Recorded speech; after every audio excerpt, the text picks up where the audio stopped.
Okay.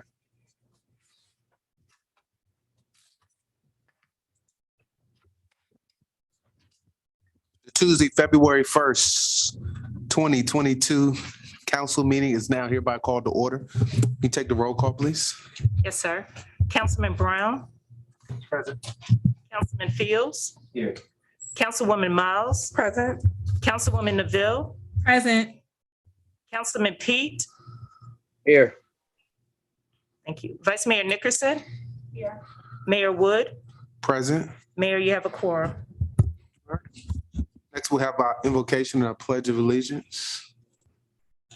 Okay, we'll have a moment of silent prayer.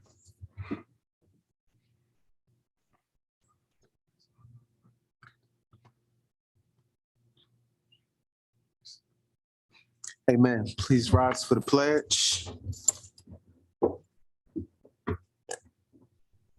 I pledge allegiance to the flag of the United States of America and to the republic for which it stands, one nation, under God, indivisible, with liberty and justice for all.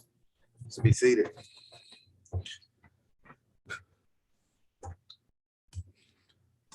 Next, we'll have the adoption of the agenda. I move we adopt the agenda. It's been moved by the Vice Mayor, second by Councilwoman Miles. Any discussion on the agenda? Okay, seeing none, I'll call for the question. Councilman Brown? Aye. Councilwoman Miles? Aye. Councilman Fields? Yes. Councilwoman Neville? Aye. Councilman Pete? Aye. Vice Mayor? Yes. That's a yes for me. Okay, that motion carries 7-0. All right, first on our agenda is a proclamation to recognize Black History Month. Vice Mayor, would you read it? Yes. Proclamation recognizing Black History Month. Whereas the month of February is nationally recognized as Black History Month, and whereas during that time, we celebrate the many achievements and contributions made by African Americans to our economic, cultural, spiritual, and political development. And whereas for generations, the story of American progress has been shaped by the inextinguishable belief that change is always possible and a brighter future lies ahead. And whereas we celebrate giants of the civil rights movement and countless other men and women whose names are etched on the cornerstones of our country. And whereas in 1915, Dr. Carter Goodwin Woodson, noted scholar, Harvard University trained historian, and son of former slaves, founded the Association for the Study of African American Life and History with the intent of raising awareness for African Americans' contributions to civilization. And whereas Dr. Woodson initiated Black History Week beginning February 12, 1926, and for many years following, Black History Week was celebrated during the second week of February. And whereas in 1976, as part of the United States of America's bicentennial Black History Week was expanded and established as Black History Month. In that year, President Gerald R. Ford urged Americans to seize the opportunity to honor the too often neglected accomplishments of Black Americans in every area and endeavor throughout our history. And whereas we understand that more than 400 years ago, the first enslaved Africans in English occupied North America were brought to Virginia. And whereas despite constant adversity throughout American history, African-American culture and heritage is continually strengthened each generation. And whereas the national theme for Black History Month 2022 is health and wellness. And whereas the Black family is diasporic, knowing no single location, but stretching across states, nations, and continents. And whereas the complexity of the Black family offers a rich tapestry of images and exploring the African-American past, present, and future. Now therefore be it resolved that the town of Dumfries proclaims February 2022 as Black History Month. Thank you. Next, we'll have the approval of Dumfries Town Council minute meetings from January 18th, 2022. Mayor, I move we approve the minutes. Okay. All right, it's been moved by Councilwoman Miles, second by Vice Mayor. Any discussion on the minutes? All right, seeing none, I'll call for the question. Councilman Fields? Yes. All right, Councilman Pete? Yes. Councilwoman Neville? Aye. Councilman Brown, Yes. Councilwoman Miles, Aye. Vice Mayor. Yes. It's a yes for me. Okay. Next on our agenda, we'll have citizen comment period. Ms. Hill, is there anyone signed up to speak tonight? Yes, sir. We have one citizen that has signed up to speak, Ms. Ebony Lofton. She will be speaking regarding hybrid meetings for citizens. Good evening, everyone. My name is Ebony Lofton. I live on Milroy Drive here in Dumfries. And I just wanted to basically ask the council to consider making these meetings accessible to citizens virtually, just as you do for your council members. I don't know about any of you, but I've personally been tested about 8 times due to either direct exposure or symptoms. And there are times that I've had to miss the meeting and miss participating and providing my comments because I wanted to do the right thing and not be present. So I strongly urge and ask that the council consider making a hybrid meeting as most government of municipalities and government bodies have done so that citizens can still participate and have a say in these open meetings. Thank you very much for your time. Thank you. Is there anyone else signed up? No, sir, not tonight. Okay. All right. Next on our agenda, we will have mayor and council comments. All right. Councilman Pete, you have any comments tonight? No comments tonight, Mayor. Okay. Councilwoman Neville? Thank you, Mayor. I want to echo the sentiments. A happy Black History Month to everyone. And I hope we all focus on promoting Black excellence and creating incredible Black futures. I also want to speak to mental health. Surviving this pandemic has been difficult for a lot of people, and we've seen a lot of issues, a lot of tragedies arise involving mental health. So with that, I just want to say, whoever's listening, you matter, you're important, you are loved. The world needs what you have to give. And should anyone watching this right now, or maybe you know someone who may need any kind of assistance, please share with them to call the National Suicide Prevention Lifeline at 1-800-273-TALK. That is 1-800-273-8255. You matter. Your life matters. And you're needed. Thank you. The world needs what you have to give. Thank you, Mayor. That concludes my comments for tonight. Thank you. Well said. Councilman Phillips.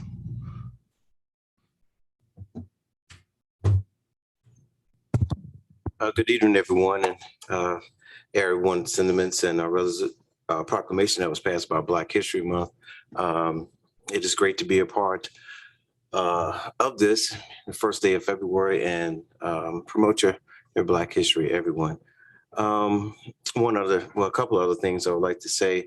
Our condolences go out to the Gurniaks, Alan Archie Gurniak and family, one of the 2 most notable twins here in the town of Dumfries. They always were together, always seen around town. They had an ice cream shop in town. Last week, they passed away within a day and a half or so of each other. It's fair to say they were born together and unfortunately they left together, but I think they're happy together. So our heart goes out to that. Another thing I want to make note of our police department. Last week, on the way to work, and I saw one of our officers helping what appeared to be a stranded motorist. And I went inside the store up at the Sunoco and asked what was going on. And they said the officer was helping someone that was lost. The following day, I happened to be in the store there. And a gentleman from South Carolina just happened to ask, hey, whatever happened to that lady that I called for help for yesterday? And I didn't know the correct answer, but I reached out to the chief and he let me know that on that day, Officer Sweet was dispatched to the Sunoco, located right here on Main Street, in reference to an elderly female that appeared to be disoriented and possibly lost.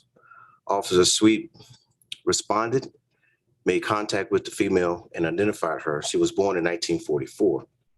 Officer Sweet attempted to assist the female getting back to her residence. Officer Sweet went with her to the address she provided, but she could not remember how to get to her residence. Officer Sweet put her address in his GPS and had her follow him back to the home, which was on Tanguri Square off of Van Buren. Officer Sweet followed up with this lady by asking the neighbor, did he have the correct address? He later followed up with her to make contact to make sure that she was okay. This was outstanding professionalism by our officer and should be commended for doing so. I just got to say, Chief, great job for Officer Sweet. Please let him know that he was recognized here tonight. All right, thank you. Thank you. Councilman Brown. Mayor, no comment tonight. Okay. Councilwoman Miles. Thank you, Mayor. I just want to wish everyone a happy Black History Month, and also want to echo the sentiments of my colleagues, being that this year's theme is health and wellness and includes your mental health. And just want to echo that there is no shame in seeking help if you feel that you need it. Please take care of your mental health at all costs. Protect yourself at all costs. And with that, I will turn the floor over. Thank you. Vice Mayor. Thank you. I just wanted to talk about two things really briefly. So there is a debate going on about mask mandates and whether or not everyone should wear a mask, who should wear a mask, if it's the teachers, the students, what have you. I just want to urge all the families out there to do what's best for your family. At the end of the day, your family's health is your responsibility. And we can't expect other people to make decisions for us that are in our best interest when it comes to what's best for our children and their health. And to that point, I say, if you choose to wear a mask to protect your family, by all means. For all the debate that's happening, no one is saying that you cannot wear a mask or that you cannot put a mask on your child. So just take that into consideration when hearing all the different debates and discussions that are going on, because we are still dealing with COVID and unknown variants and things of that nature. So stay diligent with washing your hands, using hand sanitizer, and keeping our children in masks. I also wanted to offer a reminder that a few weeks ago, I spoke about the Dumfries Expungement Clinic that myself and Councilwoman Miles will be bringing to the town of Dumfries and surrounding residents. It was scheduled for January, but it was postponed in the effort to keep people still at a distance while we're still so heavily dealing with COVID. So the new date for the expungement clinic will be March 19th. There will be a webinar the week before on March 12th, which will be virtual. That webinar will include a panelist of experts that will help folks to understand how, if and when they will be eligible for expungement and if they should consider participating in the clinic. And then the clinic will take place on March 19th here in the town of Dumfries, and that will be in person. You can follow me or Councilwoman Miles on social media to get more information, or reach out to either of us if you need additional information. That's it. Thank you. Thank you. Want to echo the sentiments of Happy Black History Month. Also, February is the Lovers Month. We call it Happy Valentine's Day to everybody who got a boo. Don't forget, this is your reminder. Also for me, I celebrate a 22nd anniversary. So in advance, if my wife is sitting at home watching, happy anniversary. It's also President's Day. And for all the sports lovers, it's Happy Super Bowl Sunday. Here's some little did you knows I wanted to share in addition to the proclamation that was read. But did you know February was chosen by Dr. Carter G. Woodson for the initial week-long observance as it coincided with the birth dates of both former President Abraham Lincoln and the statesman Frederick Douglass. Both men played a significant role in helping to end slavery. Dr. Woodson also understood that members of the Black community already celebrated both the births of Douglass and Lincoln, and they sought to build on those existing traditions. He was asking the public to extend their study of Black history, not to create a new tradition.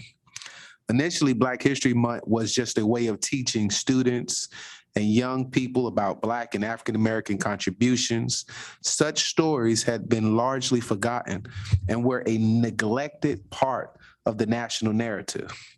Now it's seen as a celebration of those who impacted not just the country, but the world with their activism and achievements. Here in the United States, this month-long spotlight during February is an opportunity for people to engage with Black histories that go beyond discussions of racism and slavery and actually highlight Black leaders and their accomplishments. As you heard my colleagues, this year's theme is health and wellness.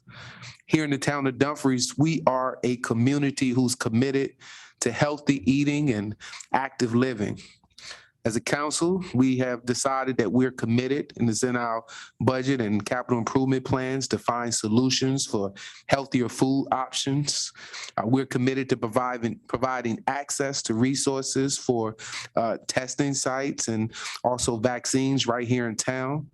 We understand the importance of how the lack of healthcare, Pre-Affordable Care Act has impacted over 8 million children, even in the Black community. Dumfries, over the years, since we've been all a council, we became a dementia-friendly community. We also provide lunches for our seniors on a regular monthly basis. This year, our Black History Celebration will be virtual again. I believe it's going to air on Saturday, February 19th on the official Town of Dumfries YouTube. In closing, I want to echo something one of my colleagues said earlier, that there's one area of health that's growing up in the Black community we didn't talk about, and that's the conversation is starting to be accepted more and more on the widescreen. You see shows like The Breakfast Club and all those, and it's dealing with mental health and suicide awareness. Suicide is one of those serious public health problems that can have a lasting harmful effects on individuals, families, and communities. Mental health includes our emotional, it's our psychological, and our social well-being. It affects how we think, how we feel, and how we act. It also determines how we handle stress, how we relate to other people, and the choices we make. Mental health is important at every stage of life, all the way from childhood through adolescence through adulthood. Over the course of your life, if you experience mental health problems, your thinking, your mood, and your behavior could be affected. Many factors contribute to mental health problems, including biological, such as some type of genes or brain chemistry, life experience, such as any type of trauma or abuse, or family history or mental health problems. Some of the early signs, and if you're not sure if you or someone you know is living with mental health problems, if they experience one or more of the following feelings or behavior, it could be an early warning sign of detection. They are as follows: eating or sleeping too much or too little, pulling away from people and unusual activities, having low or no energy, feeling numb or like nothing matters, having unexplained aches and pains, feeling helpless and hopeless, smoking, drinking, or using drugs way more than usual, feeling unusual, confused, forgetful, or edgy, angry, upset, worried, or scared, yelling or fighting with family and friends, experiencing severe mood swings that cause problems in relationships, having persistent thoughts and memories you can't get out of your head, if they're hearing voices or believing things that aren't true, thinking of harming yourself or others, inability to perform daily tasks like taking care of your kids or getting to work or school. Some of the ways that you can help or you can help yourself maintain a positive mental health can include one, getting professional help if you need it, connecting with others, staying positive, getting physically active, helping other people, getting enough sleep, and learning how to develop coping skills. Again, I'm going to echo the suicide helpline. That phone number is 1-800-273-8255. Again, that's 1-800-273-8255.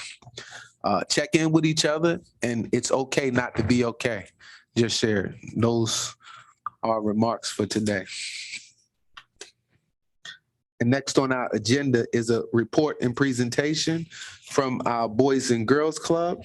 Ms. Judy Moore, our branch director.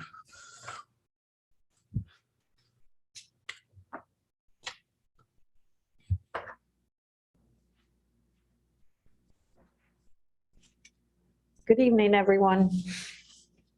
Good evening.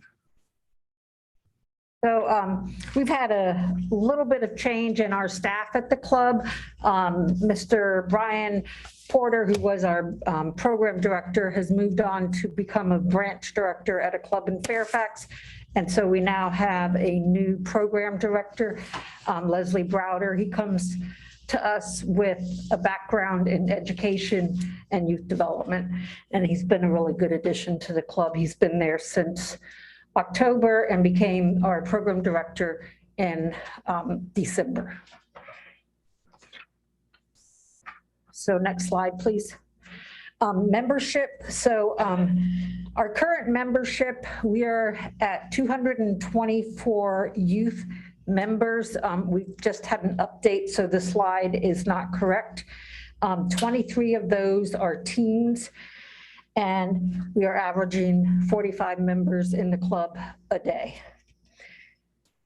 Annual membership fees for youth, which is age 5 through age 12, is $50 a year. Our teen membership fee is $25 a year, and the membership runs from September 1 through August 31. With that membership fee, that covers, kids can come to the club, and there's no, as long as a family member or somebody is providing the transportation, then there's no additional charge for them to take part in our everyday programming. The only additional charges would be if they were enrolled in our state licensed daycare program, our summer camp program, or if they play in our sports leagues.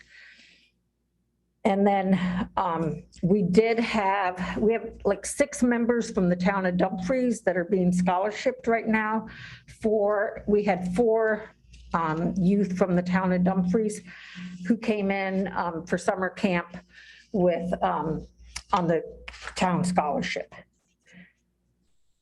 We currently are transporting youth to 6 schools, and those youth are in our before and after school program, which is our state licensed program. And then we have 3 county buses that come to the club, and those kids are coming in the afternoons. They're coming in just on their general membership and participating in programs. So some of the past programs that we've run this year. This is the next slide. So we did Girls on the Run. We had 7 girls participate in this program. These were elementary school age girls. They met 2 afternoons a week, and they ended the program with running a 5K with another group of girls that took place in Reston in November. Teen programming. We had for Martin Luther King weekend, we did our virtual teen takeover.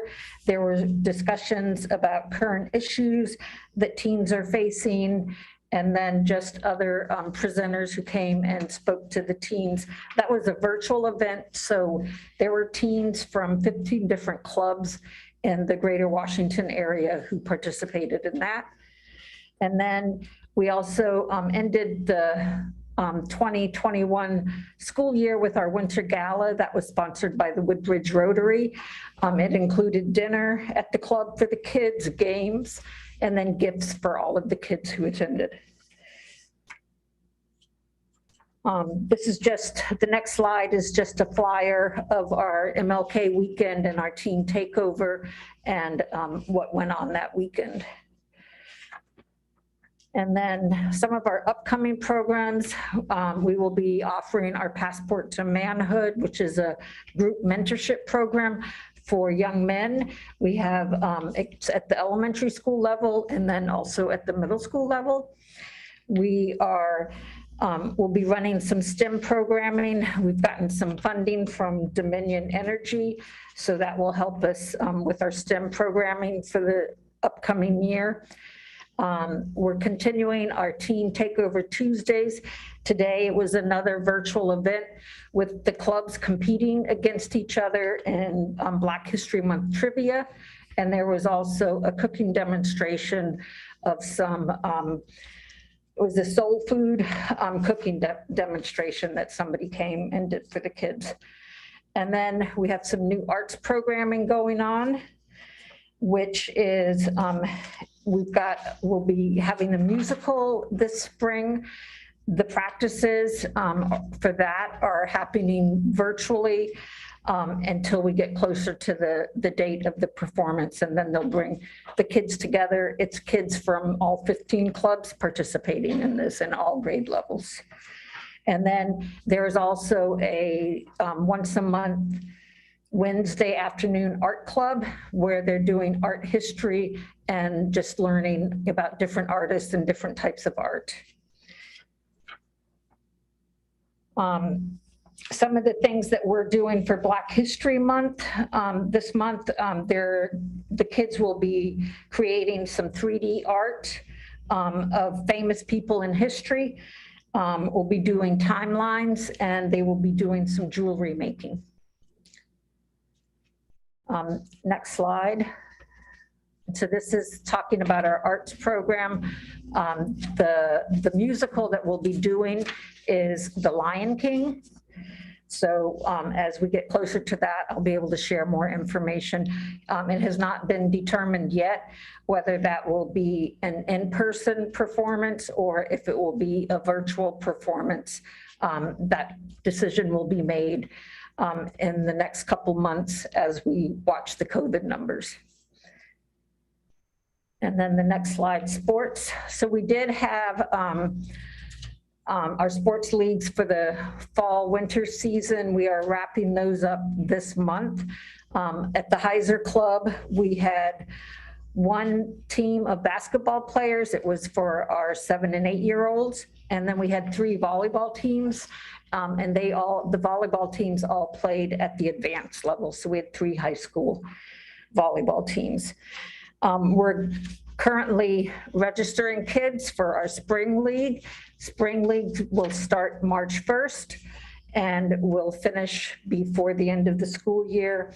And for that, we are also currently looking for coaches and taking registration with members. And then this is just our informational flyer for our sports leagues. And then next is spring and summer camp. So spring camp is going to be April 11th through the 15th. Our camps, and this is both spring and summer, we open at 6 a.m., we close at 6 p.m. We typically provide a lunch and a snack, and then just have different activities and things planned throughout the day for the kids. Both camps, the fee will be $100 per child to attend for the week. So you can't ask for a better price than that. We've actually lowered, it's lower than our before and after school price, but we got funding from the state, and that's why we're able to do that. And then, so this is just our spring break camp flyer that I'm sharing here with more information. Miss Lonnie Payton, she is my daycare director, and she is in charge of this camp. And then we continue with our food distribution program. We are working with Prince William County Food Rescue, and they deliver boxes to us once a month that we then distribute to people in the community who need it. And that is all that I have. Well, Anybody have thank you. any questions, comments? Yeah, I think if my kids were young enough, I'd bring them back to that camp for $100 a week. But no, Councilwoman Miles. Thank you so much, Judy. I actually have 3 questions for you. Oh, okay. So you had mentioned that you do there are 6 schools that you have transport coming into the bus. Do they include Dumfries Elementary and Grand Park Middle School? Yes, we do. We provide transportation to Dumfries and to Grant Park. We go to both of those schools. Okay, excellent. Yeah, and then the other schools that we go to Patty Elementary, we go to River Oaks, Covington Harper, Mary Williams, and I think that's it. And then Swans Creek comes to us, Potomac Shores comes to us, and Porter comes to us. Okay. So those are the county buses. And I have one more for you. Okay. Have y'all ever collaborated with Special Olympics or any other disability groups to have programs for children with severe disabilities or special needs? We have not done that because of the type of program. I mean, we are open to all kids. We do have some kids that do come with special needs. Some of them do come on special needs, on the buses, and the schools provide transportation. We have in the past, we had one year where we had 2 deaf boys who came and participated in camp. They did provide an interpreter, and then they later played in one of our basketball leagues. But because of our staffing, we're not equipped to take on kids with more special needs. So it's just a case-by-case basis is how we do that. Well, are there any plans to maybe become more inclusive? That's something that we would need to discuss with higher ups, just because of the cost in that. I mean, if someone came to me and said, this is what I have, we'll always try to accommodate. But the main thing is that the child needs to be able to participate within our structured program. Okay. Just something to think about, because with 1 in every 38 children being diagnosed with autism every day, right? There's something that needs to be made plans of. Yeah, and we do have high functioning autism kids at the club. We have two that I can name right off the top of my head. Okay.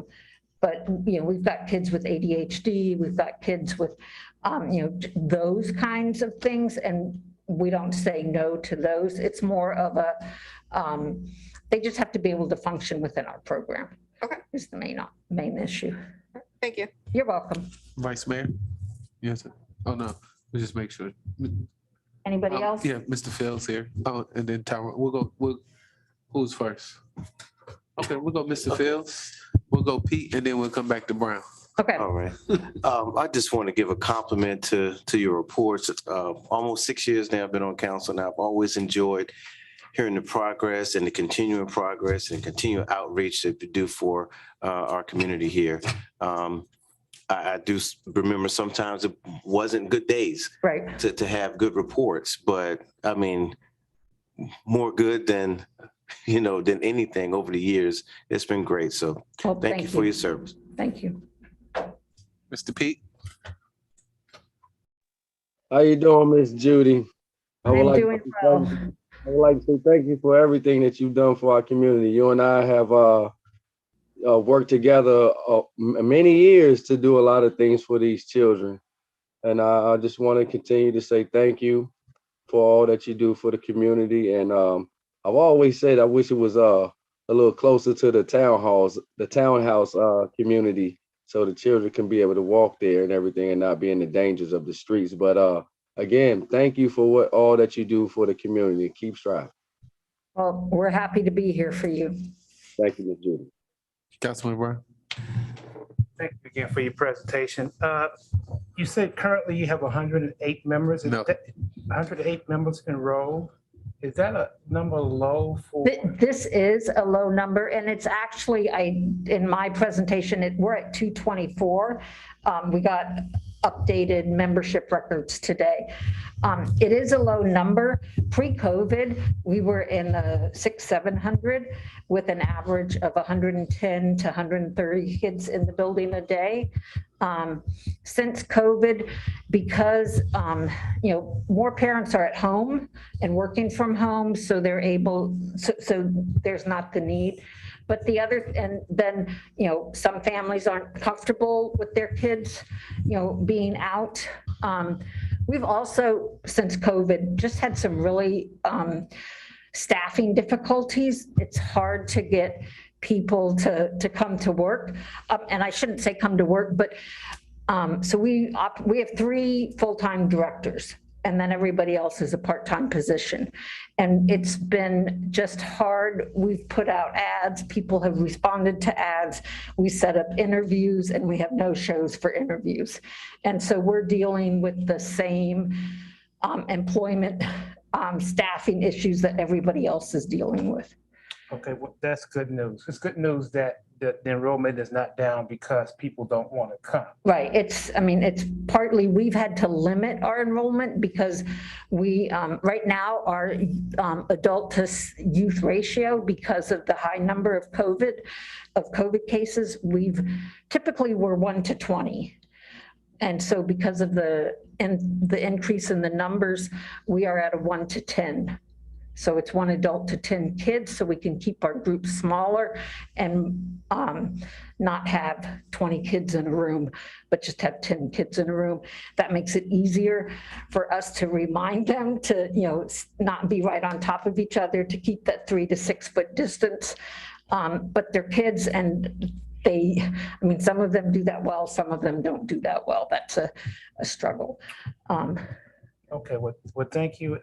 If there's any issues with calls for re-enrollment, reach out to me. Okay, Love to help out there. thank you. And I think, Judy, how do we rank amongst the other clubs in Prince William County as far as enrollment when you look at Dale City and Manassas? I think on a daily basis, we have more kids than the Dale City Club, but Manassas has more kids than us. And it's going back to the staffing issue. Manassas has had more staff. Hilton has had this, they're having the same problem we are having with hiring. And so that's, because we don't have the staff, we can't have the kids. So, but we are, basketball, our sports leagues have been growing. We did have, so last season we had 4 teams. The season before that, I think we were at 3 teams. So we are consistently growing. I think we just opened up registration, and I've probably already got 20 kids registered for the different sports. And did you recently get a new bus? So we have the funding for the bus. I did talk to my supervisor within the last couple of weeks, asking about when we were going to start the purchasing of it. We have had an issue. I don't know how many of you have heard with the catalytic converters. So we've had catalytic converters taken off of all of our vehicles. And so the decision's been made. Let's hold off on parking another bus there until until that gets under control, or until we get a way to lock up the buses in a more secure way. Yeah, I think that's a problem all around this region. From Yeah. what I'm hearing, a lot of people are having issues with Cadillac converters getting taken. So, And when it first started, at the beginning of the pandemic, we were not operating out of the club for about 4 months. And so they got 2 of them then. But they just took it, the last one, we drove the bus on Friday, we came in on Monday morning, went to take the kids, and it was gone. So it's not like the bus is just sitting there for weeks on end. sheesh. Yeah, so. All right. Well, thank you again for your report, Judy. We appreciate it. You're welcome. Mayor, I had my hand up. Oh, sorry. I didn't see. So, Judy, can you hear me? Yes. All right, thank you for the wonderful report. I was wondering, how could people watching at home, how could they get involved with what you do with the club? How can they volunteer? You mentioned the sports leagues and everything. If someone wants to volunteer, what should they do? So if somebody wants to volunteer, I'm going to ask that they reach out to me at the club. They can call, leave a voicemail. I neglected to put my email address on the documents here. But all of our volunteers do go through a background check. And then all of our volunteers also have to provide proof of vaccination. That's what we require from all of our staff. And it's, for the safety of our kids. And so that's, policy is, also required of all volunteers. But reach out to me. We can talk about your area of interest, what we need, what you can provide. But we do utilize volunteers. Anything else? That's it. Thank you. Thank you for the thorough report. Thank you. All right, thank you. Next, we will have a virtual report from our historic Dumfries, Virginia Incorporated. Ms. Lisa, are you there with us? Oh, there she is. Yes, I am. Good evening. I would like to start by thanking the town of Dumfries, Mayor Wood, and town council for their continued support.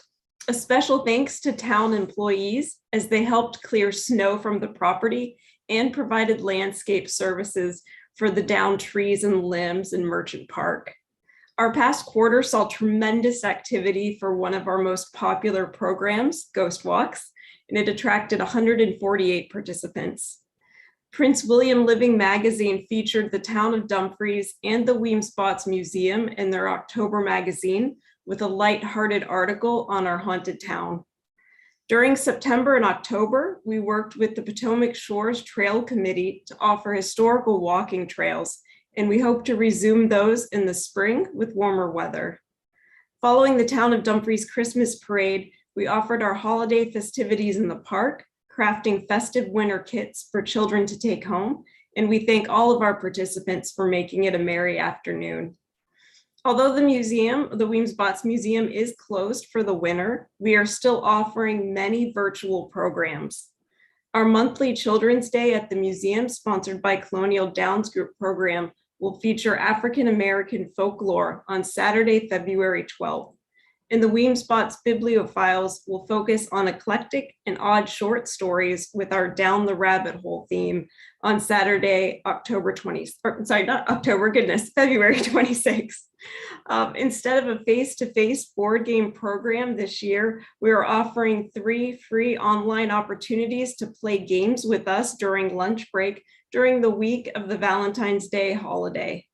On President's Day, Monday, February 21st, we are offering a free virtual program focusing on presidential tall tales, such as those claimed by our Dumfries resident Mason Locke Weems regarding George Washington. I want to thank you for your time. Thank you. Council, any questions, comments on the report? Councilman Pete, Councilwoman Neville, because I can't see your hand, so I just call on you. No comments, Mayor. Mayor, I don't have anything, but thank you, Lisa. All right. Well, thank you, Lisa. We appreciate you. And I think we all chuckled when you said it was a lighthearted article about the haunted trails over there. But thank you for continuing to promote the town and make sure we're seen in the light all across the Commonwealth of Virginia. We really appreciate what you all do over there. Thank you. Thank you very much. All right, next on our agenda is action item. It's options for revising the rules of procedures relating to remotely attending council meetings. Our town attorney, Ms. Pandak, the floor is yours. Okay. The podium is now yours. Thank you, sir. You have a brief memorandum from me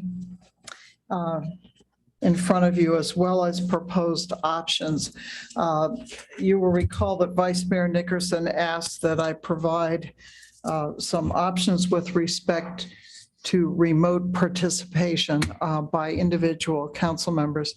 And I have done that, but I took her directive a bit farther and have brought to you what I think ought to also go in any event in your rules of procedure to make your rules consistent with the option that's allowed in 2.2-3708.2 of the Freedom of Information Act with respect to individual members of the council participating remotely and with respect to the council as a whole participating remotely if there is a state of emergency and other requirements are met. I want to start out and make it clear that there is no requirement in the state code that individual members be allowed to participate remotely or that the council make provisions to participate remotely. As to the latter, given the states of emergency that we have had in the last couple of years, both the pandemic and then more recently, the problems with ice and snow and the declarations by the governor and indeed by the town in that regard, I think it would be very prudent, if nothing else, that you include more completely in your rules of procedure provisions for the council as a whole participating remotely. With respect to individual council members, as you know, in section 3.3 of your rules, you allow for the participation of individual council members remotely. And generally, the reference has been that I have used, since it's not spelled out in your rules, are the provisions of the Freedom of Information Act in that regard. However, I think it is prudent, and in fact, the Freedom of Information Act requires that you set forth in your rules how remote participation is to be handled. So I came up with 3 options.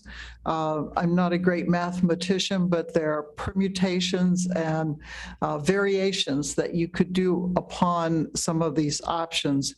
I just thought for your ease of reference, I'd try to package 3 options, and then you could tell me what sort of mix and matching or what modifications you might like. The first option, and that's on page 4 of the materials. I gave you the entire rules of council just because sometimes somebody wants context, and I thought it was easier for you to have all of them in front of you. But on page 4, which is where these amendments that I am bringing to your attention for consideration appear, are in section 3-3. Option 1, as I indicated to you when I started, is if you want to incorporate participation by individual members remotely or by the council as a whole, then most completely that is done in option 1. And I'm going to take you through that in a minute, unless you don't want me to, and I'll be glad to just answer questions. Option 2 is a very small variation, but significant. With respect to option 1, it would be the same language as option 1, but adding in provisions about the member participating remotely, making assurances as to the confidentiality of that remote participation when there's a closed meeting. And then option 3 does not allow any remote participation by individual council members, but provides only for the ability of council as a whole to meet remotely when there's a state of emergency declared either at the state level, the county level, or at the town level. And it sets forth the basis and purposes by which that can occur. Mr. Mayor, do you want me to go through each of the options in detail so everybody understands what they are? Yeah, you can give them the gift of clarity. Okay, I will endeavor to do so. And also feel free to ask me if you think that you're not clear as to whether the provision I'm directing you to is either one, mandatory once you decide to actually permit remote attendance, or whether it's one that I have crafted because I thought it would be a useful way for you to consider it. I want to make sure that I don't overstep in that regard and that you have flexibility where you can have it. The state codes section, and I mentioned 2.2-3708.2, is discretionary, but once you choose to use it, then it is fairly specific. So it's the General Assembly giving you the opportunity and then pretty much telling you how you have to do this. So with respect to option one, and I'll start with remote participation by individual members, and I'm on page 4. There are a couple of different ways in which a member of council can participate remotely, and these are set forth by statute. They are not my suggestions. I have in subsection A on page 4, I've set forth who needs to be notified. That is required by statute. Actually, the notification of the town attorney is a really good idea, as it is also a really good idea to tell the town manager so that he can determine whether or not the audiovisual is available or electronic connections are available. But mayor is required by statute, so I have shown a deletion of town attorney. I have also shown as a deletion, but I'll discuss it later, the sentence that is currently in your rules, that the member shall be provided web-based access in the meeting, or if acceptable to the member, access by telephone. And I'll get to how I address that later. Some of these, the small sections that you have now, I've moved around for clarity. Okay, in order for an individual council member to ask to participate remotely, and I use the term ask because it has to be approved by council according to the statute. Now, council in the past and to date has generally allowed anybody to participate remotely who desires to do so. But the statute actually talks about it in terms of asking and there being an action by the governing body. And some of you all may have served on regional entities in which that request is specifically made and an action is taken. So let me get first to the bases.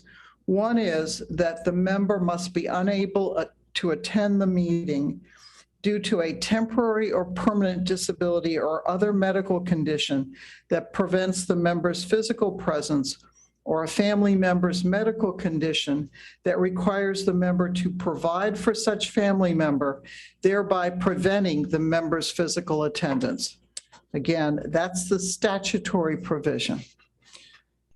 If that statutory provision is the basis of the request, there is no limitation on the number of requests that can be made under that section. The second basis is a personal matter, and the member is required to state with specificity the nature of the personal matter, which is to be included in the meeting minutes. And that participation is limited by 2 meetings per calendar year, or 25%, whichever is greater, rounded up. So that, I call it the vacation exemption. But it's a personal matter that is not related to a medical condition or disability. If there is going to be individual members who cannot attend, you still have to have a quorum of council present in a single location. And that sounds like awkward language because you go, oh, that means council chambers, which it is. But there could be an event where your single location may be some other place, but it has to be a quorum. So you absolutely have to have a quorum present. And you are required by statute to make arrangements for the voice of the participating member to be heard by all persons at the council meeting location. So you can do more than that. But the requirement of statute is that the remote person must be able to be heard by all persons in attendance at the council meeting location. I've included it because I think it's important to include these provisions of the statute into your rules, because as a good reminder, that the policy is supposed to be applied strictly and uniformly without exception to the entire membership. So you can't apply it differently as to one council member versus another council member. And the council is to approve or disapprove that participation at the beginning of the meeting. Well, I say at the beginning, it has to be approved during the meeting. So some entities have actually formal resolutions that articulate all these things.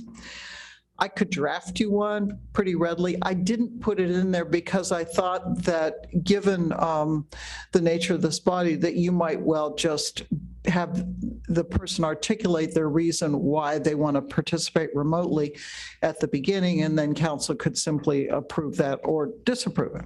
So let me get to the disapproval. If council disapproves that participation, then it has to be stated in the minutes. If it is because the person's participation would violate the state code or would violate your policy. That's got to be specifically stated in the minutes.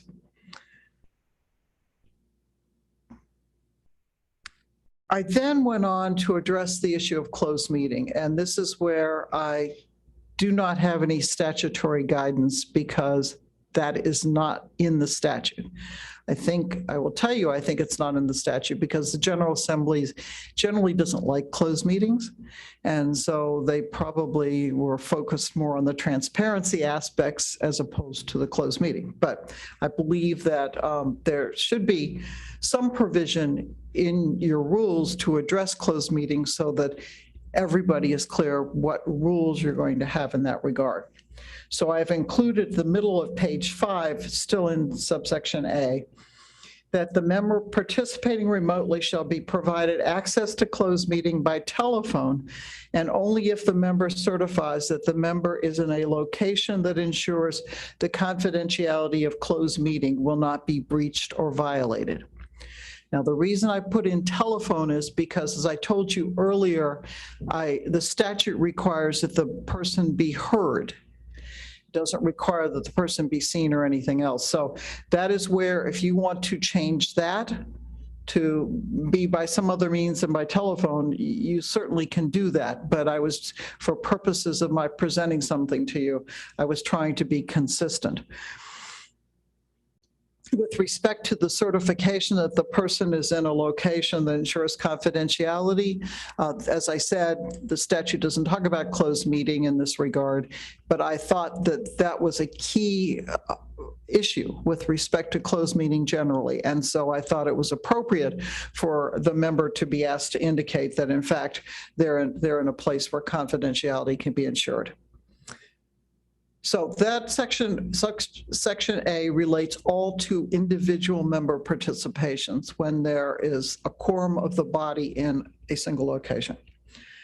The second subsection B relates to when the entire council desires to participate remotely, and probably desires is not the right word, is more compelled to participate remotely during a declared state of emergency. And this language virtually all comes from the state statute.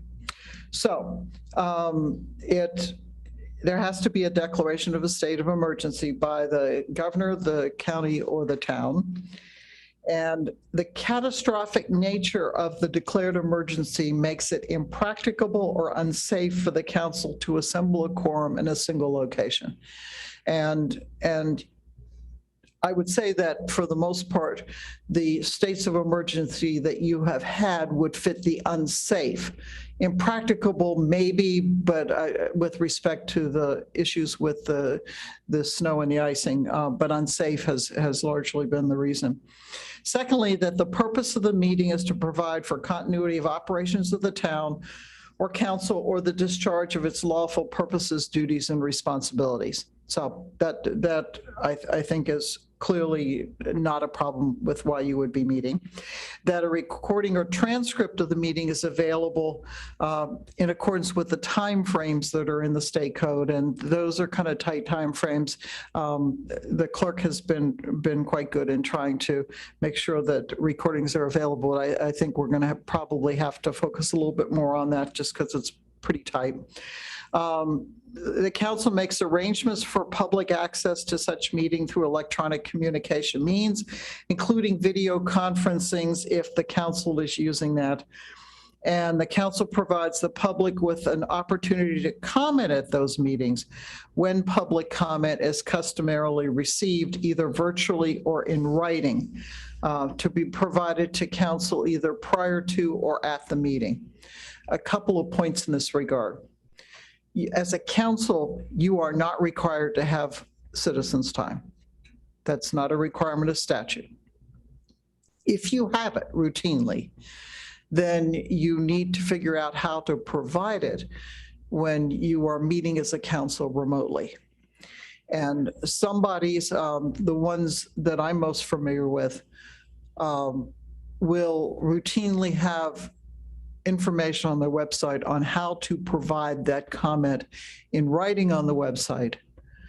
It also could be taken electronically and then made available to the council at the time you're meeting, simply because many of those bodies have difficulty figuring out how to do that virtually during the meeting. Now, having said that, you all as council have actually taken comments when you have been remote from the public. And so that is another very good way to do it if it's possible, but that's not what's required by the statute. So if you weren't in you weren't in a situation where you could video conference and all you could use were, let's say, telephones, then you might want to consider whether you could actually take public comment that way, or instead you just advertise in advance on the website that you're going to take it in writing. And have it conveyed to the council.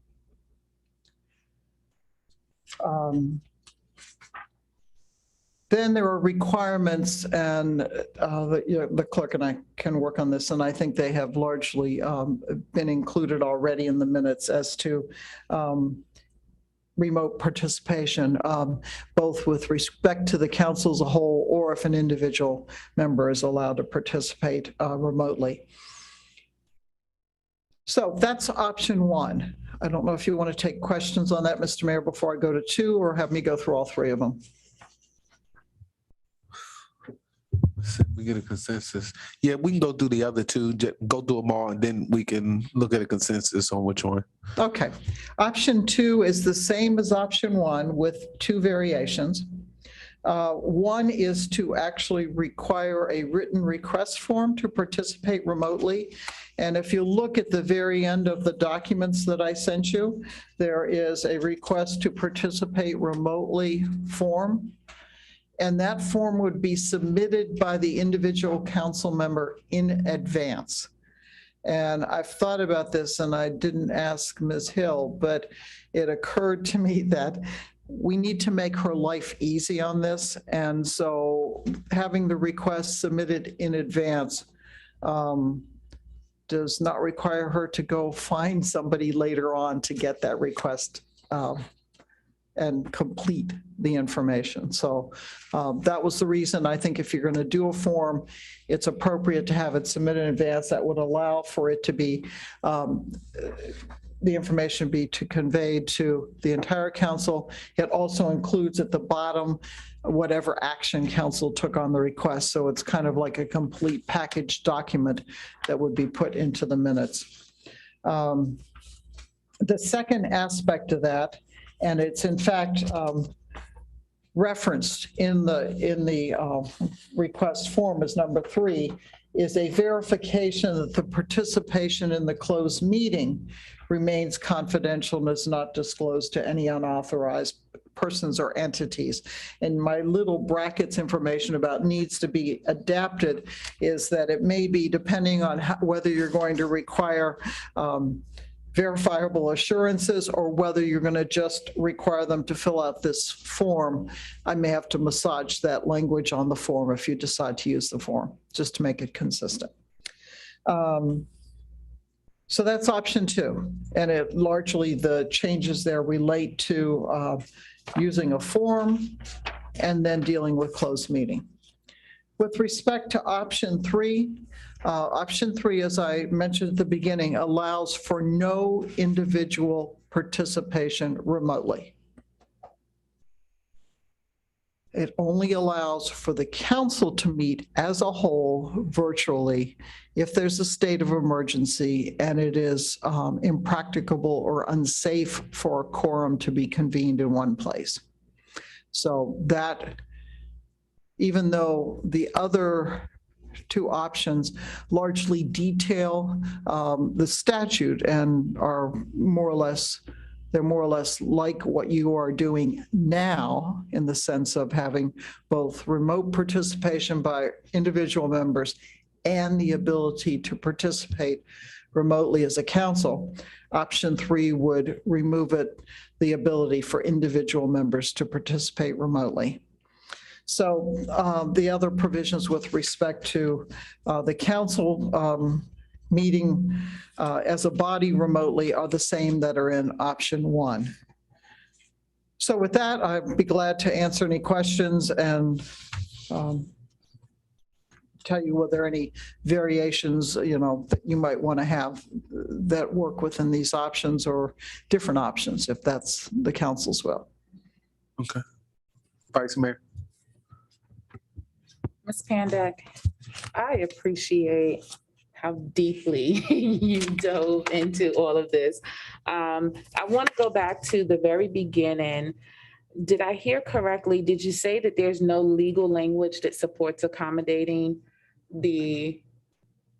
individuals virtually? Can I package that a little bit differently? The statute does not require the council to allow individuals to participate remotely. Okay, so I asked that question because there was someone mentioned concern for whether or not rights were being violated. So if there's no statute that mandates it has to be done, in the event we chose option 3, we aren't in fact violating anyone's rights, are we? The answer is no. In fact, more longer tenured members of council will remember when there was no opportunity for anybody to participate remotely or the council. Although I will tell you that I got to the opinion before this legislation in 2020 that local governing bodies, in order to make sure their essential business was transacted, could meet virtually during a state of emergency. But no, you simply, if you missed a meeting, you missed a meeting. There were no, as I would call it, accommodations. What I would say, Madam Vice Mayor, is that I think there is a triggering of rights being impinged upon if a council member is allowed to participate remotely during the public session, but categorically not allowed to participate in closed meeting, which is, I think there can be requirements that the council member be in a location that keeps confidential closed meeting and to secure those conferences.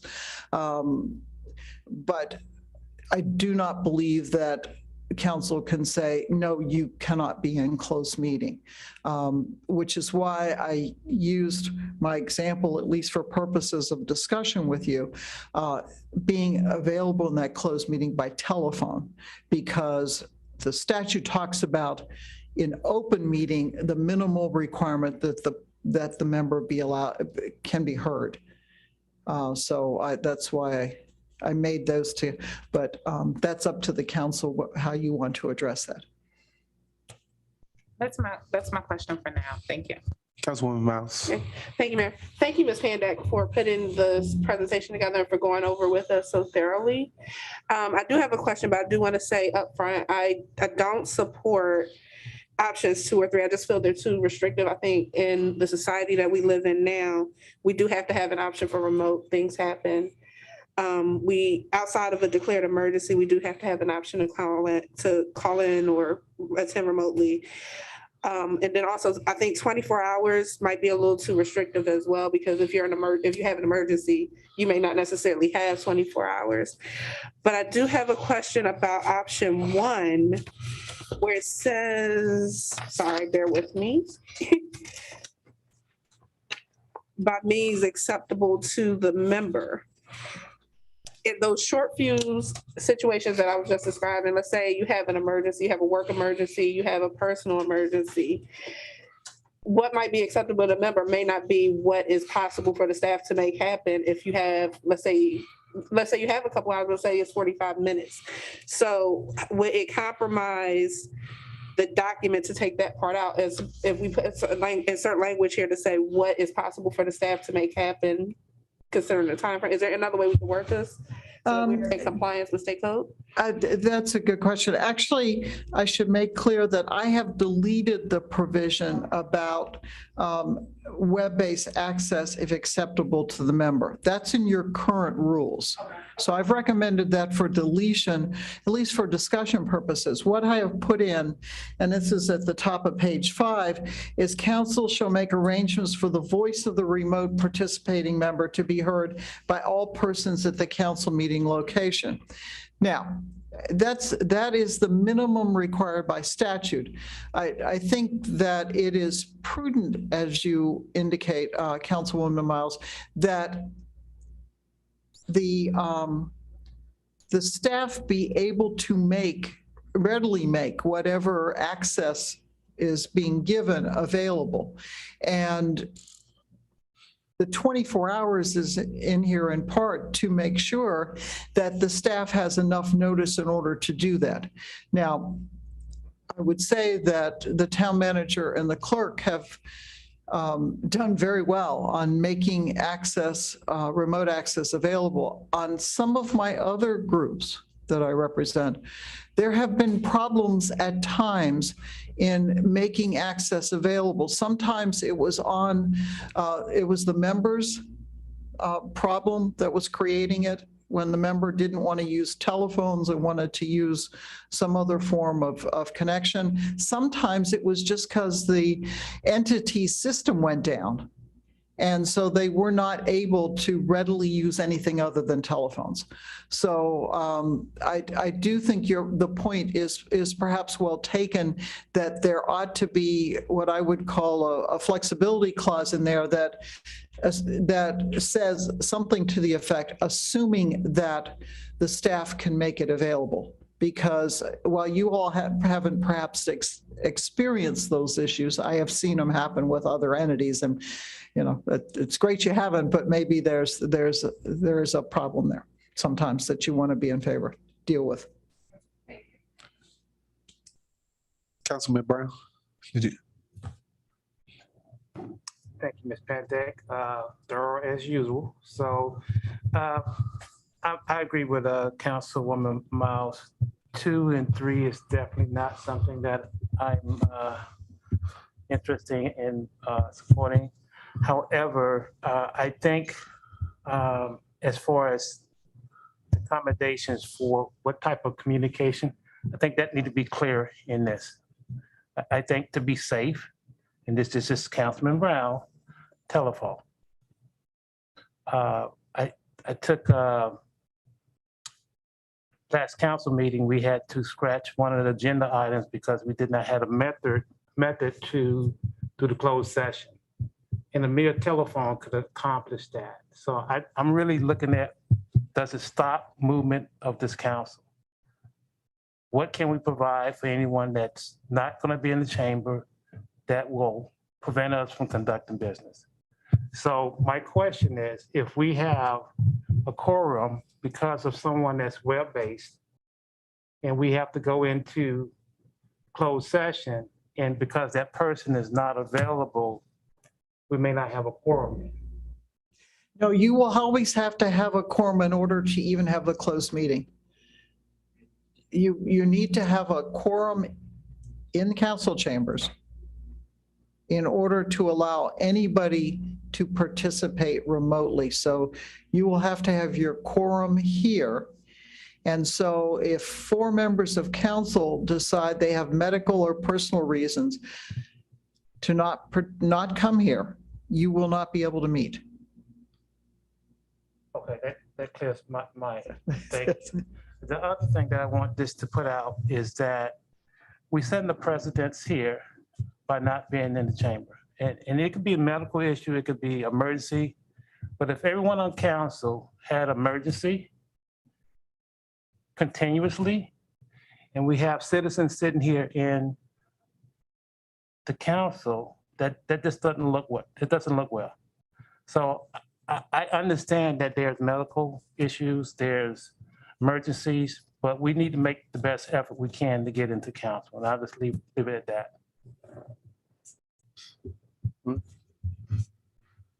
Councilwoman Neville, Pete. Second.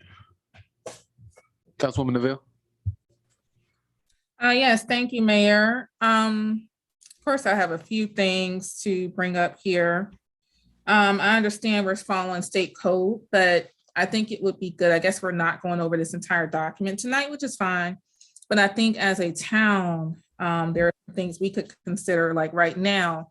Let me be abundantly clear, like I miss being in council chambers, but if you look at the dais, you see there is no divider in every seat. I would like to see a mask mandate enforced, and we don't have that right now. I'm high risk for COVID. I'm not risking my welfare coming in for that. Then there's other health reasons that I've talked to Ms. Pandek about on the side. And thank you, Ms. Pandek, for sharing all of this information that you'll put together. But this is not with the state codes. Let me be clear. Yes, I understand we're following state code for what's provided here. But in the perfect world, for option 1, I'd like to see under a number 3. It's a pandemic. We have a public health crisis right now. So if someone doesn't feel comfortable coming in because certain measurements are not taken in town hall, they have a right to protect their health in that way. And the council should provide for them and accommodate them.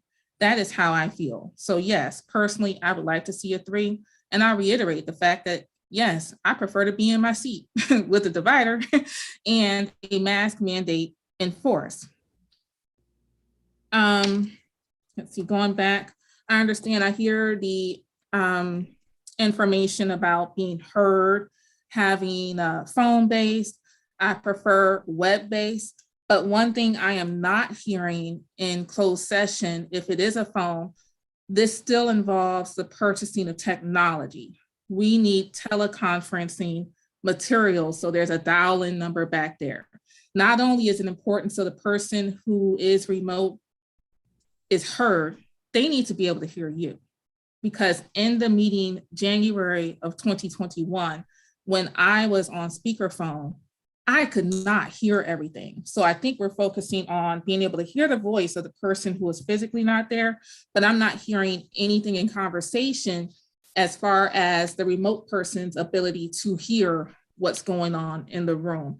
So I'm not sure if that's something you would add in there, Ms. Pandek, or not, but as a council and staff, that is something we should definitely look into.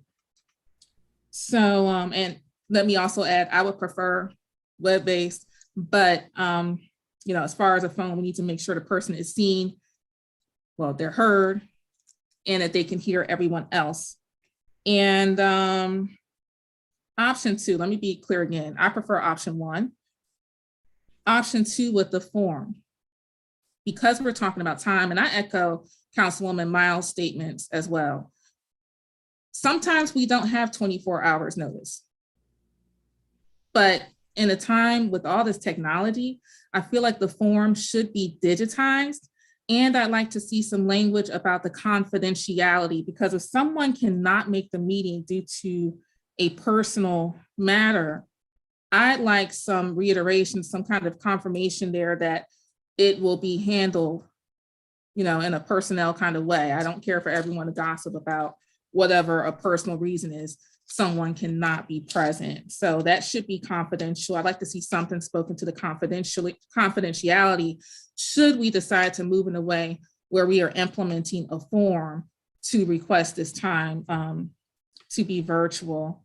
But yes, this conversation is totally overlooking from A1 and 2 that we are in the middle of a public health crisis.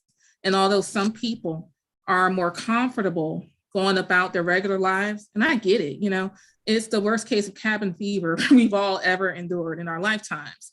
However, some of us, we could probably put a scale together on people's comfortability with this pandemic. Like I'm not sitting down eating. I canceled my 45th birthday party this month because of the pandemic. Some people are fine going out, being about. I'm not comfortable being in a room with people with no mask on. I'm not comfortable being around big numbers of people.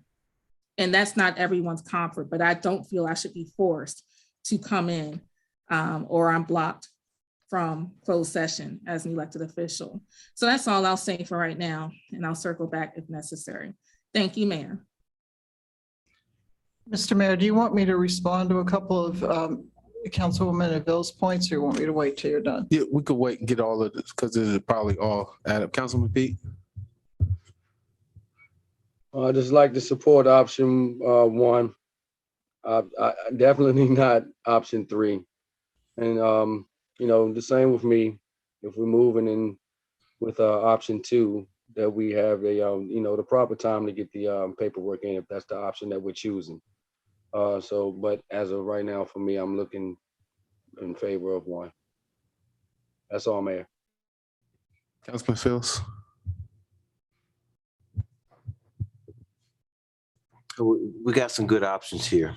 And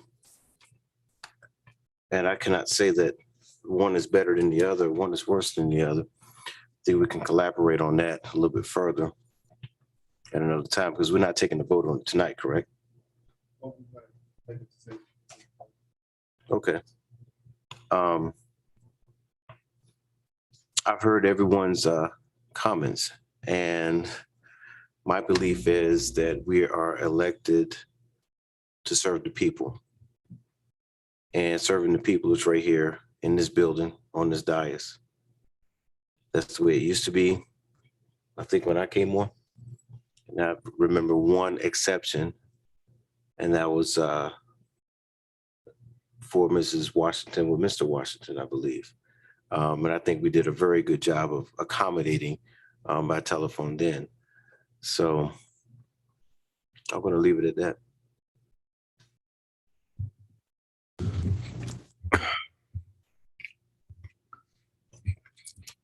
As an attorney, you've given us a lot of good detail, a lot of good law. We know none of it is your opinion, it's your legal tease. I think in regards to confidentiality, you talked about it being in the record as far as the minutes, as far as the reason. Is that correct? I just want to make sure. That is correct. With respect to the personal, I call it, just okay. for the vacation, I call it the whatever. vacation one. Yeah, the It has to be stated with specificity. With respect to the medical or disability, it needs to be stated that the person is utilizing that section relating to temporary or permanent medical disability or other medical condition, or the person's family member. It does not require the person to discuss their medical condition. So that is less specific than the one related to the simply personal, I call personal leave one. Okay. Just want to get my thoughts on the issue. We've been in this public health pandemic for a couple of years now. At one point, everything was shut down. Things began to open up. They made provisions. We got vaccines and boosters, and there are abundance of testing sites.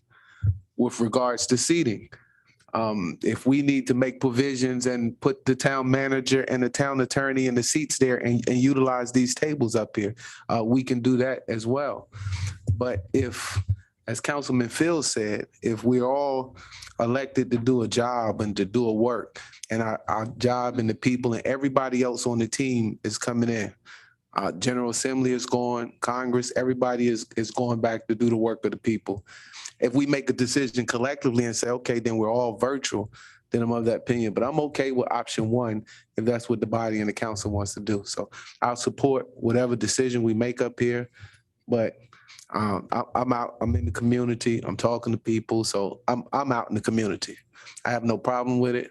I believe that being I come from the athletic background, and it's not all about defense all the time. Sometimes you play offense and you build up what you got to build. You said you had a question or a comment? Go ahead, Vice Mayor. Sorry. Thank you. Earlier, I just asked the question and I did not provide my comments. And no, it's okay. And listening to the other comments that have been made, I do agree that teleconference should be made available if we have a phone system that's set up. So if we're going to go with phone in a way that multiple council members can dial in if necessary, as opposed to handing a phone around. And I do appreciate you looking into this matter based on my concern, which my concern was and remains, so long as even teleconference becomes an option, the compromise in the integrity of closed session meetings. Because when someone is not in the room, we have no way to verify that that person is in a secure location and that there are not other people around and privy to the conversations that are being had. I also want to remind everyone that closed session doesn't happen very often. Those meetings are few and far between, but when they do happen, I think it's important that we protect the integrity of those meetings. The other thing I want to say is that council members have an expected degree of accountability to be present and accountable as we conduct business for the town and for our citizens.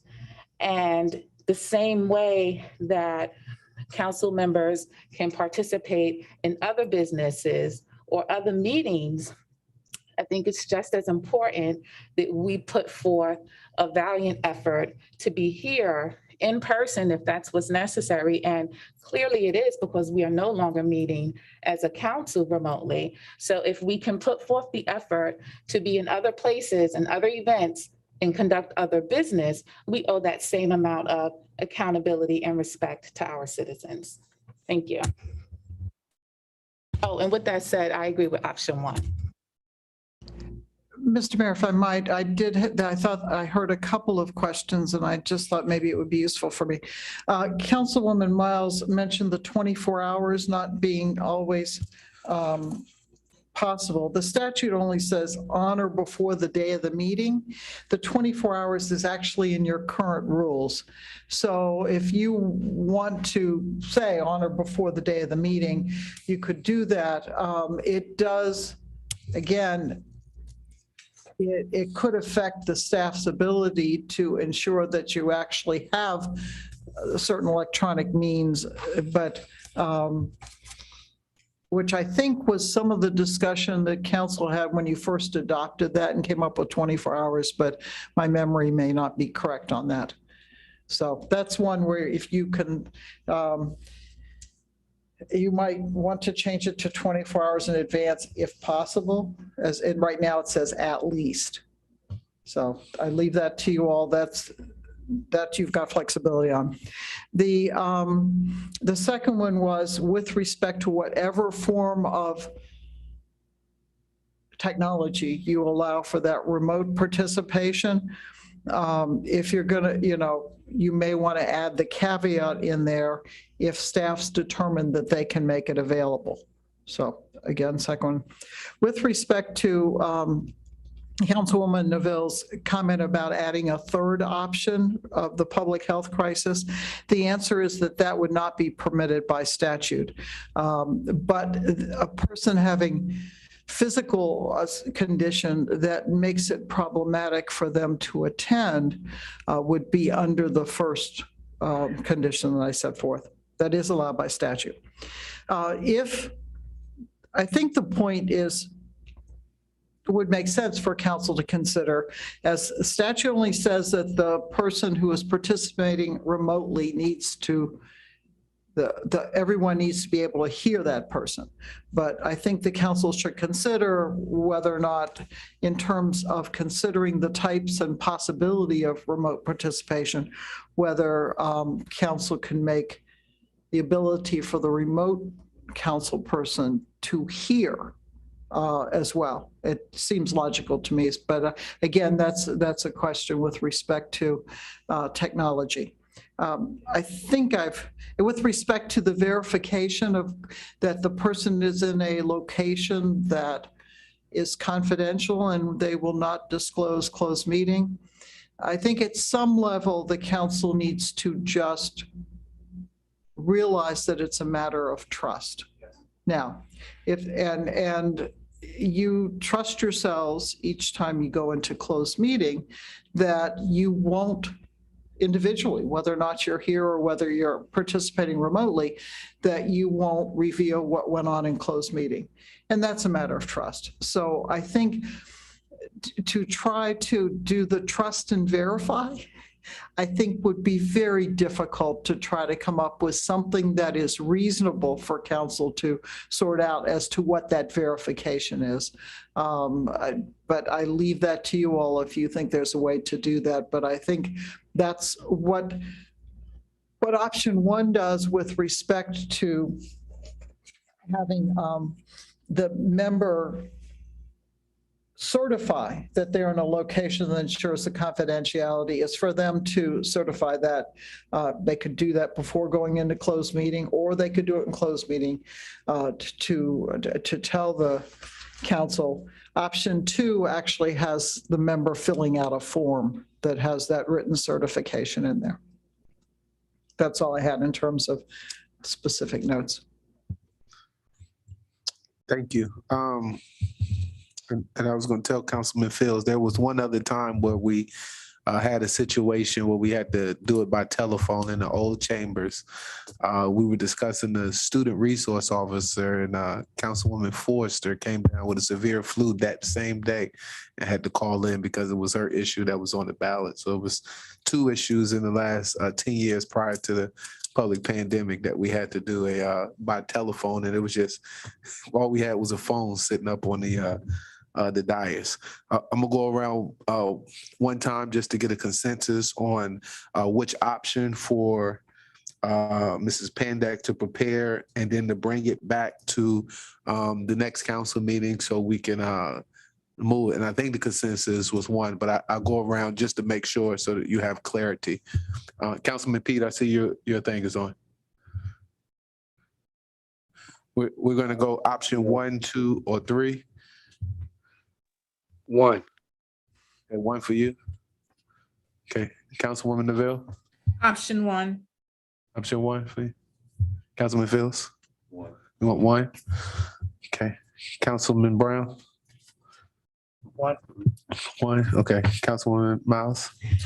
I'm gonna say 1, but I want to make one. I want to insert some language into 1. Okay. And Ms. Pandak, keep me straight. Even though it's been struck, it says the member shall be provided web-based access. If we could insert, the member shall be provided remote access by most effective means as determined by staff. I think everybody can agree. Is everybody okay with that change? Okay, that thumbs up. Okay, Mr. Mayor, that is consistent with the state code. okay. I would just say that does put, that puts a bit of a burden on the town manager and the clerk. But that's fine if they'll be the ones making the determination, and if council gives that directive. Okay. Vice Mayor. I too agree with option 1. I would just on paragraph 2 of section A, where it says shall notify the mayor and the town attorney is crossed out, I would add mayor and town manager so that there's no bottleneck of information at the mayor.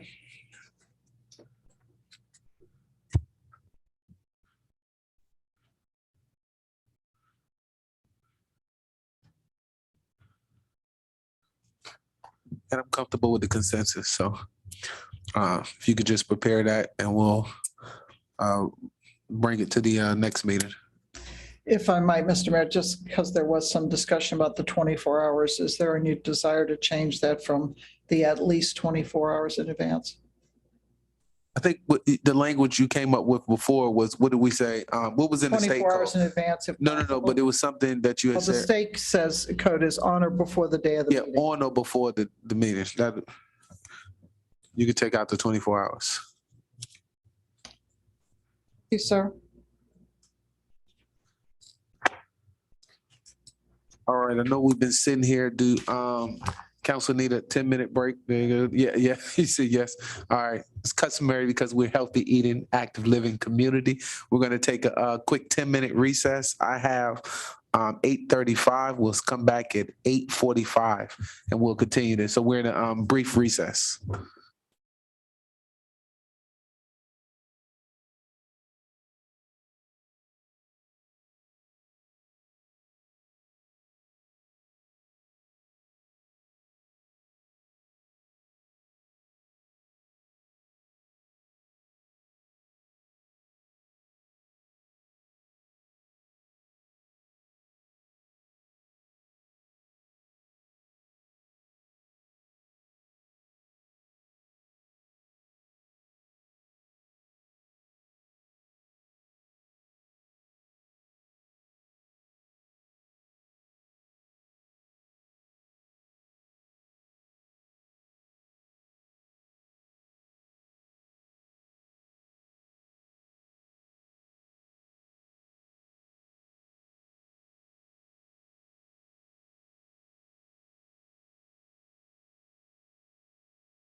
All right, hopefully I had a good stretch break.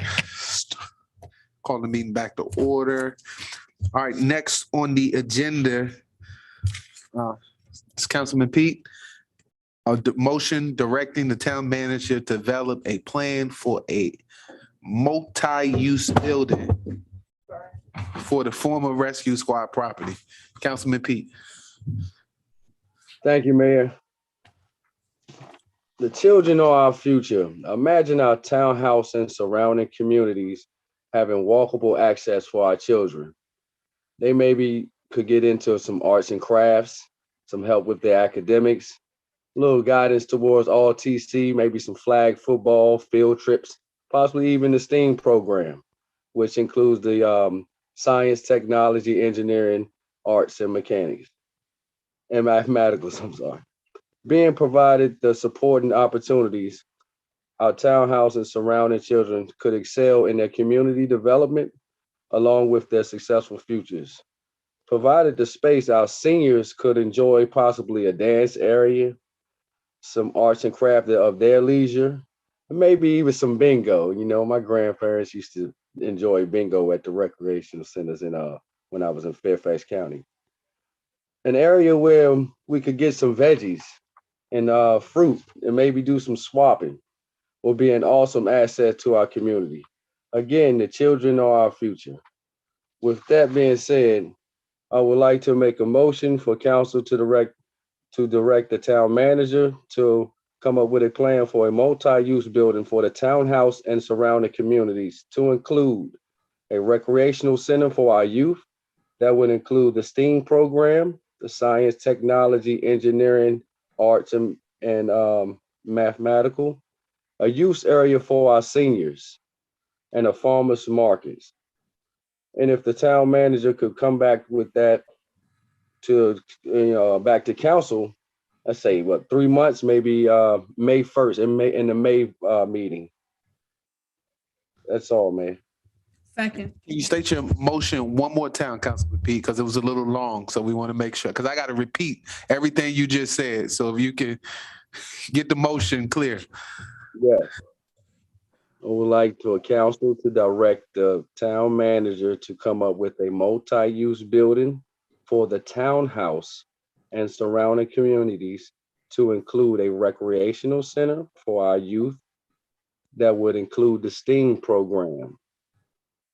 Science, technology, engineering, arts, and mathematical. A use area for our seniors and a farmer's market. And for our town manager to have a drafted up plan back to council in the month of May. Second. All right, so it's been motion and second. I'd like to offer a friendly amendment to that. If we can add in acceptable use based on how the funds, legal use based on how the funds was purchased on that would be great, because I don't want us to have anything in there that we can't do. Acceptable use, correct, Mayor. Okay. Acceptable use based on the funding. Okay, got it. All right, discussion. It's been motioned by Councilman Pete and second by Councilwoman Neville. All right, the motion is up for discussion now. All right, any discussion on the motion? Okay, Councilman Brown, I see your hand. So with the proposal recommendations on what we can do, just to add in sustainability, funding moving forward, how will we sustain whatever the use we come up for that property?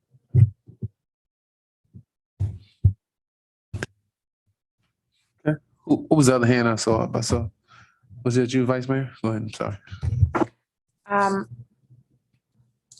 Can you read the motion one more time and include what your friendly amendment is? Because it's a little confusing, because I thought that it was to direct the town manager to come up with ideas for use for the building based on what's acceptable.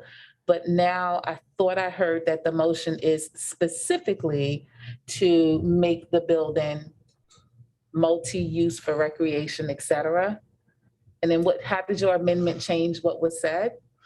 I just added in acceptable by law based on how we purchased the funds. I just added it. So does that add or does that remove? No, that adds in everything he said. as well.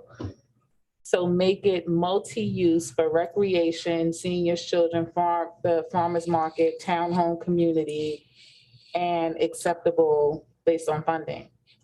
Bring back a plan by May. Okay, thank you for that. No problem. All right. Mr. Brown. I'm sorry, Mr. Fields. Say Brian Fields. No, you Brown didn't. Fields. Go ahead. You remind me of my niece when when she was younger. She couldn't say Brian, so she said Uncle Brown. So, if it's a no, just please friendly tell me. Since we're directing the town manager to do so, or the proposal is to direct the town manager to do so in this motion, and we already have purchased the building, would it not be appropriate to ask the town manager upon purchase, which we did last year, wasn't there already a plan? Town manager.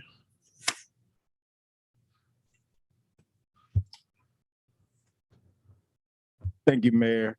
So yes, when I came to council to propose the opportunity to purchase the facility, we said that initially the plan would be to use it for as a community amenity related to combating the pandemic. As we've talked about numerous times this evening, safety and security of our community during the pandemic has been at the forefront of our efforts for the past few years. So since we have finally acquired the property, the site has been used as a testing and vaccination clinic. We also have opportunities to, throughout our expansion of public Wi-Fi, to strategically utilize that site in that regard as well. So that has been the plan that was discussed for the building specifically when we initially acquired the property. All I could say to the motion is, since it is, I won't try to repeat it, but since it is to come back with a plan by the month of May, I'm happy to come back with a plan that includes considerations for everything that Councilman Pete mentioned in his motion that is allowable by applicable law. And we could discuss the future of that from there further. Thank you. Yes, sir. I just felt that was necessary so that the citizens will not think that we just got the building sitting there. Sure, that's a great And there point. wasn't a plan already when we purchased the building, it's just sitting there idle. So thank you for that, town manager. Greatly appreciate it. Yes, sir. Well, town manager, while you have the mic, I believe you brought to us in previous reports and it's in this budget, but do we have plans for a farmer's market currently? I think that I've been reading in the budget and the reports. Can you? Yes, sir, Mayor. We do have plans for a farmer's market that are currently underway. The farmer's market details, once we finish putting that together, we will share that with the council and ultimately with the public. But those plans are continue to be underway. Most farmers markets are outdoors, but we do believe that the rescue squad will serve as a strategic location, or that site will serve as a strategic location in the implementation of a farmers market for the town. Okay. All right, was there any other discussion on the motion? Councilwoman Neville, discussion. Yes, thank you, Mayor. My comment I wanted to add was in regards to a farmer's market, because the deadline for this, or the turnaround time, is May. And as far as the budget goes, you don't need a space, an indoor space, to have a farmer's market. It can be in the parking lot, it can be at a park. We have options here in town for a farmer's market in an outdoor space in town. It does not have to be inside. So that's all I wanted to share. Thank you. All right, any further discussion on the motion on the floor? Okay. Motion on the floor is for council to direct the town manager to develop a plan for the townhouse and multi-use building for the fire station and surrounding communities to include recreation center for the youth. That includes a STEAM program using areas for the seniors and a farmer's market based upon applicable laws. On a motion made by Councilman Pete, second by Councilwoman Neville. Seeing no further discussion. Mr. Pete, did I get the motion correctly, sir? You got it dead on, Mayor. Okay, all right. Gonna now call for the question. Councilman Pete, Yes. Councilwoman Neville, Aye. Councilman Phillips. Yes. Okay, Councilman Brown, Yes. Councilwoman Miles, Aye. Vice Mayor. Yes. Okay, and that's a yes for me. That motion carries 7-0. Town manager, you have your direction from the council. All right, next on our agenda is a closed session item for personnel matters relating to the annual performance evaluation of the town manager. Town attorney?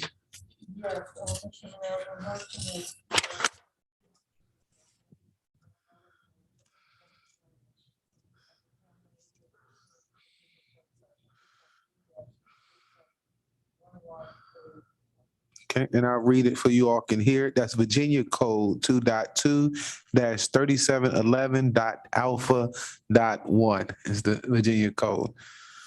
All right. Any discussion? Okay, I will move that motion. Oh, Councilwoman Neville? Yes, per our conversation earlier, how are we going to close session tonight? Are we going to do this like we did last year when everyone was virtual? I just want to be clear as a virtual person right now, you know. Today I'm gonna bring in a laptop. I'm gonna try to bring in a laptop so you could be seen and heard. Okay, so should we just stay in this Zoom that Yeah, we're in? just stay there. We'll lock the Zoom out. We got you covered. Thank you so much. All right. Are you making the motion now to go into closed session? Is that what you? So moved, I guess, if you want me to. It's been moved. Okay, is there a second? Second. Okay, second by Councilman Fields. All right, it's been much. We've had discussion, so I'll call for the motion. Councilman Brown, Aye. Councilwoman Miles, Aye. Councilman Fields. Yes. Councilman Pete, Yes. Councilwoman Neville, Aye. Vice Mayor. Yes. And that's a yes for